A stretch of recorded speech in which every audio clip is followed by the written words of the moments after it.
students, now our next topic is sprinkler irrigation. Modern methods की बात करते हैं.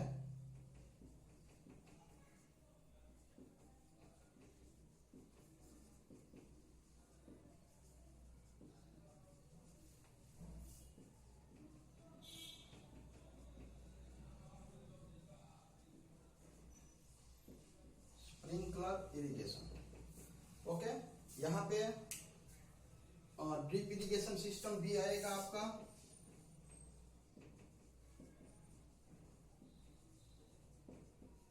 ये फर्स्ट वाली मेथड, ये सेकेंड वाली मेथड आपकी हो जाएगी. ओके, मॉडर्न मेथड्स की बात कर रहे हैं हम कि अभी के लोग स्प्रिंकल इरिगेशन कहाँ पे यूज किया जाता है, उसका वाटर लेवल का क्या होता है, ये सब चीज देखेंगे. एडवांटेज डिसएडवांटेज देखेंगे हम इनका. ओके, अगर स्प्रिंकल मेथड की जब बात करते हैं तो कपल ऑफ डेकेड्स हुए हैं उसके, या मे भी पॉसिबल आप देख सकते हो कि 30-40 साल हुए हैं, नियर अबाउट 30 इयर्स के अब ये इरिगेशन सिस्टम अप्लाई कर रहे हैं लोग. ओके, यहाँ पे जब जहां से पानी निकलता है वहां पे एक प्रेशर सिस्टम बनाया जाता है और उसके बाद पाइप के थ्रू अलग अलग जगह पे स्प्रिंकल रखे होते हैं, वो फोर्स से फिर पानी को सब जगह पे फैलाते हैं. ओके, यहाँ पे फोटो भी दिया गया है और शायद बहुत सारी जगह पे आपने फील्ड में भी ये वाली सिस्टम देखी होगी. ओके, मतलब ये हमने देखी हुई सिस्टम है तो आपको इजीली समझ में आ जाएगी. Okay, sprinkle irrigation system include the application of water in the form of spray. जैसे मतलब हम स्प्रे यूज करते हैं उस टाइप का एक मशीन जैसा होता है जो मतलब घूमता रहता है और वहां पे एक प्रेशर बिल्ड किया जाता है स्टार्टिंग पॉइंट पे जहां से पानी आ रहा है, तो वो प्रेशर के हिसाब से सब जगह पे पानी स्प्रिंकल किया जाएगा. ये वाला मेथड है आपका. ओके, यहाँ पे it is suitable for almost all crops on the moist soil and on land of wide range of topographic condition. मतलब most probably यहाँ पे आपको मोस्ट ऑफ क्रॉप में आप इसका यूज कर सकते हो. ओके, और उसका जो प्रेशर होता है वो बहुत हाई होता है. फिर आपको अगर हाइट भी अगर आपको तय करनी है, इतनी हाइट रखनी है, इतनी स्प्रिंकल की, तो वो भी हो सकता है. तो मतलब यहाँ पे आपको क्रॉप का कुछ देखने की जरूरत नहीं है, आप कोई भी टाइप के क्रॉप में इसका यूज कर सकते हो. ओके, एडवांटेजेस अगर हम देखने जाए तो फर्स्ट वाला एडवांटेज है कि यहाँ पे इवोपरेशन ऑफ वाटर का और सीपेज ऑफ वाटर का, ये जो दो मतलब पानी चला जाएगा जमीन के अंदर, ऐसा प्रॉब्लम यहाँ पे होता नहीं है. यहाँ पे आपका वेस्टेज ऑफ जो वाटर होता है that will be very less. Okay, क्योंकि सन के एक्सपोज में पानी आपका नहीं आ रहा है, पाइप के थ्रू जा रहा है और बाद में स्प्रिंकल हो रहा है, तो डायरेक्टली प्लांट को मिल रहा है, तो wastage of water will be less. Okay, second अगर हम देखने जाए तो कंजर्वेटिंग वाटर, अगर आपको पानी बचाना है तो ये मेथड आपका सबसे मतलब इफेक्टिव मेथड रहेगा, क्योंकि पानी का यहाँ पे जब आप ड्राई सीजन में मतलब आपको खेतों में पानी देना होता है, तो हमारा जो ओल्ड मेथड है तो वो ओल्ड मेथड से देने जाएंगे तो पानी का क्वांटिटी ज्यादा चाहिए हमको. अगर ये मेथड से जाएंगे तो in less amount of water आप कुछ ज्यादा लैंड को पानी दे सकते हो. ठीक है, एरिड और सेमी एरिड रीजन जहां पे बहुत बारिश कम होती है, डेजर्ट टाइप के जो जगह होती है, बारिश पानी का प्रॉब्लम होता है, वैसे एरिया में ये स्प्रिंकलर इरिगेशन मेथड है वो बहुत इफेक्टिव है, क्योंकि यहाँ पे कंजर्वेशन ऑफ वाटर हो रहा है, पानी का जो वेस्टेज होता है वो नहीं होता है, तो मतलब आपको हेल्पफुल रहता है ये. Water management is easier than the surface irrigation system. यहाँ पे पानी का जो मैनेजमेंट आपको करना होता है सरफेस इरिगेशन में, मतलब हमारा जो ट्यूबवेल वेल का जो बात करते हैं, वेल थ्रू जो करते हैं, तो उसमें आप बहुत सारे सरफेस में पानी देते हो. ओके, एक पर्टिकुलर इतना एरिया होता है तो सब जगह पे पानी जाएगा, और आपके जो प्लांट है वो तो एक जगह पे ही होते हैं, तो आजू बाजू वाले जो होते हैं उनको भी पानी मिलता है. जो अनवांटेड वीड्स भी ज्यादा ग्रो होते हैं उसके प्रॉब्लम्स बढ़ते हैं. तो यहाँ पे ये मेथड बहुत इफेक्टिव है, क्योंकि यहाँ पे पानी है वो कंप्लीटली प्लांट को ही दिया जाता है. Okay, does not interfere with cultivation and less wastage of water. यहाँ पे कल्टीवेशन का कोई प्रॉब्लम नहीं है, आप कुछ भी ग्रो करते हो इजीली, मतलब आप इसमें यूज कर सकते हो.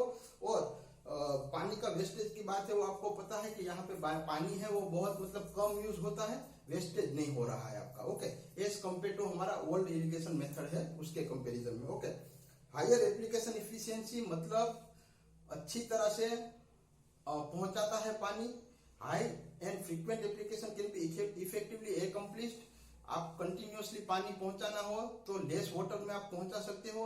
इजी मैकेनिज्म एंड ऑटोमेशन, एक बार आपने शुरू कर दिया, आपको कुछ करने की जरूरत नहीं है, तो आराम से वो अपने आप काम करेगा ऑटोमेटिक। ओके, तो आपको मतलब कोई मैकेनिकल वर्क है, मतलब अपने आप हो रहा है वो, तो आपको सिर्फ स्टार्ट कर देना है। देन आफ्टर जो मतलब हमारे ओल्ड मेथड होती है, तो हमको देखना पड़ता है कि एक एरिया का पानी हो गया तो उसको बंद करके दूसरा एरिया हमको शुरू करना होता है। तो हमको टाइम लिमिट देखना पड़ता है कि चलो एक जो हमारा क्यारा होता है उसमें कितना पानी चाहिए, तो एक घंटे तक अगर हम देते हैं तो फिर दूसरे का हमको 1 घंटे के बाद शुरू करना है, ये सब देखना पड़ता है, रात को जगना पड़ता है। यहाँ पे ऐसा कोई प्रॉब्लम नहीं है, क्योंकि यहाँ पे ऑटोमेटिक है, इजीली आप अपना काम कर सकते हो। अभी डिसएडवांटेज का अगर देख लेते हैं तो इनिशियल जो कॉस्ट होता है इसको बिछाने का, लगाने का, ये ज्यादा है।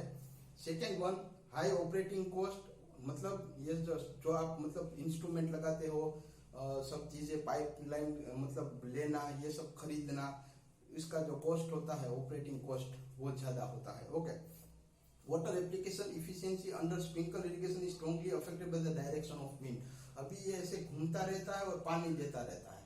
अगर विंड का डायरेक्शन बहुत मतलब विंड अगर स्ट्रांगली फ्लो कर रही है तो वो जो स्प्रिंकल का मतलब वो जो एरिया होता है ना उसमें थोड़ा इफेक्ट आता है, ये एक डिसएडवांटेज है। Okay, high maintenance requirement is constant and materials maintain और स्प्रिंकल सिस्टम इज नेसेसरी। अभी मे बी पॉसिबल वो जो स्प्रिंकलर होता है वो कभी कभी बिगड़ जाएगा, उसको मेंटेन करना तो थोड़ा कॉस्टली हो जाता है ये। Okay, some crops are particularly sensitive and may suffer leaf scorch because of the salt deposited on the leaves after the water evaporates। अभी कभी कभी ऐसा होता है कि ये जो स्प्रिंकल मेथड है वो डायरेक्ट पानी है वो पत्तों के ऊपर गिरता है।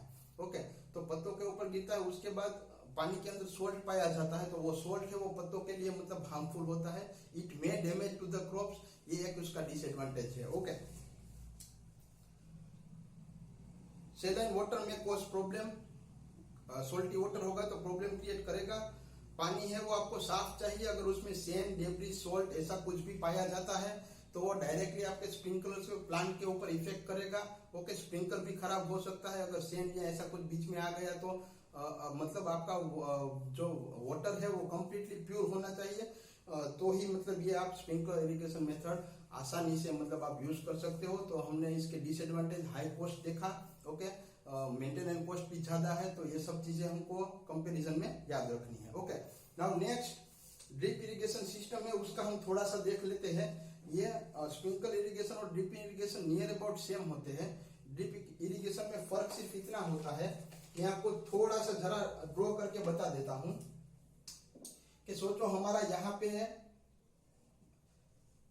ये हमारा प्लांट है, ट्री है, प्लांट है, जो भी समझना है हंसना मत, ठीक है। अभी यहाँ पे हमने पाइपलाइन रखा है, ये हमारा पाइप है, ठीक है, और यहाँ पे हमने होल करके रखा है, डायरेक्टली ये पानी है वो रूट्स को पहुंच जाएगा। ये आपका ड्रिप इरिगेशन सिस्टम हो गया। ओके, आया समझ में? तो एक बार आपने पाइपलाइंस को मतलब ठीक से, अभी पाइपलाइन में होल कहाँ पे बनाने हैं तो पहले से हमको उसका एक पर्टिकुलर मेजरमेंट करके सब कुछ करना पड़ता है, क्योंकि यहाँ पे ऐसे ऐसे मतलब एक अलग अलग जगह पे किया, फिर यहाँ पे हमने पाइपलाइन को रखा।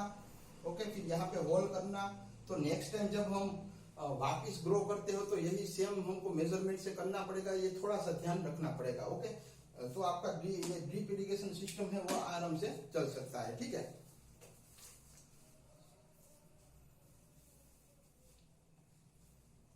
एडवांटेज ऑफ ड्रिप इरिगेशन अगर हम देखने जाए तो fertiliser nutrient loss is minimise due to the localisation reducing leaching. यहाँ पे आपका फर्टिलाइजर या न्यूट्रिएंट है उसका मतलब लॉस बहुत कम होता है, क्योंकि डायरेक्टली आप यहाँ पे ही पानी दे रहे हो। ओके, अगर आपने आगे से मतलब कुछ फर्टिलाइजर ऐड कर दिए है पानी के अंदर, तो पानी है वो डायरेक्टली यहाँ पे जाने वाला है, तो मतलब आपका लॉस जो फर्टिलाइजर का होता है, हम ऐसे ऐसे करके छिड़कने का काम करते हैं, फर्टिलाइजर आपने देखा होगा, या ऐसे करके वो पंप वाला जो होता है, ओके, तो उसमें वेस्टेज होता है, यहाँ पे वो वेस्टेज आपका बहुत कम हो जाएगा। ओके,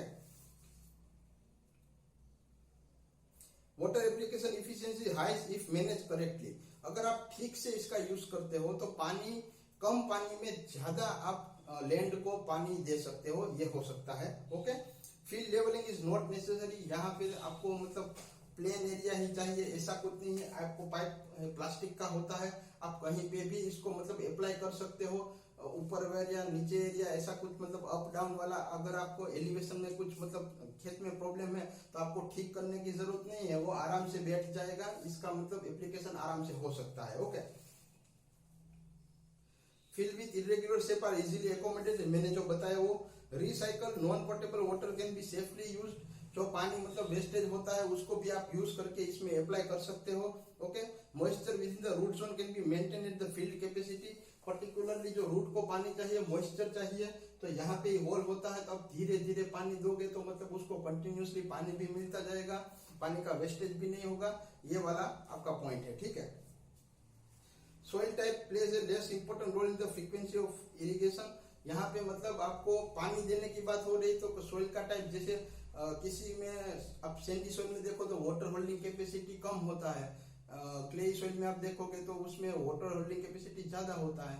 ओके, तो ऐसा वाला मतलब जो सिचुएशन चाहिए वैसा यहाँ पे कोई जरूरत है नहीं, क्योंकि आप डायरेक्टली रूट्स को पानी दे रहे हो तो प्लांट को पानी मिल रहा है। Okay, soil erosion is less, directly वो रूट्स के ऊपर जाता है तो आपका सोइल है वो खराब भी नहीं होता है। Water distribution is highly uniform, control by the output of each nozzle, एक एक जगह पे नोजल रखा गया होता है तो आप डिस्ट्रीब्यूशन जिस तरह से करना होता है तो यूनिफॉर्मली आप कर सकते हो कि कितना पानी देना है, धीरे धीरे देना है, फास्ट देना है, वो आराम से सब कुछ हो जाता है। Labour cost is less than other irrigation method, मतलब यहाँ पे मजदूर रखने की कोई जरूरत नहीं है, आपने एक बार बिछा दिया तो मतलब क्रॉप जब तक पूरा हो जाएगा 3 महीने 4 महीने तब तक वो अपनी जगह पे रहेगा, no problem with the labour. Okay, यहाँ पे उसकी जरूरत नहीं है। Variation in supply can be regulated by regulating the valves and dripper, मतलब आपको पानी अलग अलग तरीके से देना है, फास्ट लो वो रेगुलेट करना है तो उसमें वाल्व और ड्रिपर दिया गया होता है तो आप उससे कर सकते हो। Okay, fertigation can be included with the minimal waste of fertiliser, fertigation का मतलब होता है इंजेक्शन ऑफ केमिकल, मतलब केमिकल फर्टिलाइजर आप जब इसमें डालते हो। ओके, तो ओल्ड मेथड जो हमारा है तो उसमें पानी सब जगह पे जा रहा है, रूट्स को तो मिल रहा है, प्लांट को मिल रहा है, लेकिन दूसरी जगह पे भी जा रहा है, यहाँ पे वो नहीं हो रहा है, तो मतलब आपका केमिकल इंजेक्शन जो कर रहे हैं फर्टिगेशन उसमें भी आपको हेल्पफुल रहेगा। Usually operated at lower pressure than other type of pressurised irrigation, reducing energy cost, जैसे मतलब स्प्रिंकलर इरिगेशन में मतलब वहां पे हमने आगे एक हॉर्स पावर का एक मशीन रखना पड़ता है जो फोर्स से पानी स्प्रिंकल करता है, यहाँ पे उसकी कोई जरूरत नहीं होती है क्योंकि वो आराम से मतलब धीरे धीरे करके वो पानी पहुंच जाता है। ओके, डिसएडवांटेजेस अगर देखने जाइए तो कि स्टार्टिंग का जो इनिशियल कॉस्ट है can be more to the overhead system, दूसरी सिस्टम के कंपैरिजन में स्टार्टिंग का जो कॉस्ट है वो ज्यादा है। Sun can affect the tube use for drip irrigation, shortening the usage life, plastic का है तो सन का इफेक्ट प्लास्टिक के ऊपर पड़ेगा तो मतलब 4 या 5 साल के बाद आपको बदलनी पड़ेगी आपकी ड्रिप इरिगेशन सिस्टम, ये उसका कॉस्ट हो सकता है। If the water is not properly filtered, then the equipment not properly maintained, it can result in clogging. अगर पानी साफ नहीं है, उसमें कोई सेंट या डेब्रिस ऐसा कुछ है तो पानी रुक जाएगा आपका, सब जगह पे नहीं पहुंच पाएगा, तो उसका आपको ध्यान रखना है। ओके, आज हमने 2 मेथड देखे, sprinkler irrigation and drip irrigation. Okay, बहुत इजी है, यहाँ पे यूज की जाती है गुजरात में और सब जगह पे, तो मतलब आसानी से हमने देखा होता है तो समझ में आ जाएगा। Okay, thank you.